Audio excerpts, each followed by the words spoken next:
এই বিশ্বে যতক্ষণ একটা মালহামা না হচ্ছে মাহাদি আসছেন না। তিনি আসবেন ফাতিমা রাদিয়াল্লাহু আনহার বংশ থেকে। কার বংশ? তার আসল নাম মুহাম্মদ। কি নাম? তার নাক উঁচু, নাক একদম উঁচু খাড়া, কপাল চওড়া, চেহারার গড়নটা আমাদের নবী সাল্লাল্লাহু আলাইহি ওয়াসাল্লামের।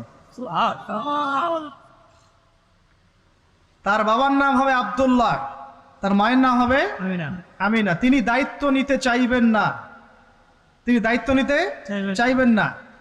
তিনি দায়িত্ব না নেওয়ার জন্যে মদিনা থেকে পালিয়ে মক্কায় চলে আসবেন। ভয়ে আমাকে দায়িত্ব দিও না, এই ভয়ে।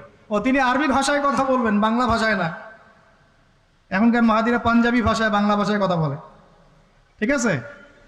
এবং এই কাবা ঘর যেটা আমরা তাওয়াফ করি, এখানে যে হাজারে আসওয়াদ আছে না, আর এই যে হাজারে আসওয়াদ আর মাকাম ইব্রাহিম, এই দুটো জায়গার মাঝামাঝি মানুষ তাকে চিনে ফেলবে, এই তো মাহদি। তার হাতে মানুষ বয়াত নেবে 313 জন। কতজন? ওই তালুত বাহিনীটা 313, বদরও 313, এখানেও 313। এবার শুরু হবে আসন খেল। এবার প্রথমে ওই আরবেরই একটা গোত্র বনু কালব। কোন গোত্র? এই বনু কালব এই ইমাম মাহাদির বিরুদ্ধে যুদ্ধ করবে, আর মাহাদি এই যুদ্ধে জয়লাভ করবেন ইনশাআল্লাহ। তারপরে সিরিয়া, শাম থেকে, শাম মানে শুধু সিরিয়াই না, ওই পুরো অঞ্চলটাই শাম, ওখান থেকে একটা দল আসবে এই মাহাদির সাথে যুদ্ধ করার জন্যে। আল্লাহ পাক তাদেরকে মক্কা মদিনার মাঝখানে বাইদা নামক জায়গায় ধসিয়ে দেবে। কোন জায়গা? বাইদা। এটাই সেই চিহ্ন যেটা প্রমাণ করবে যে এই ব্যক্তি মাহদি।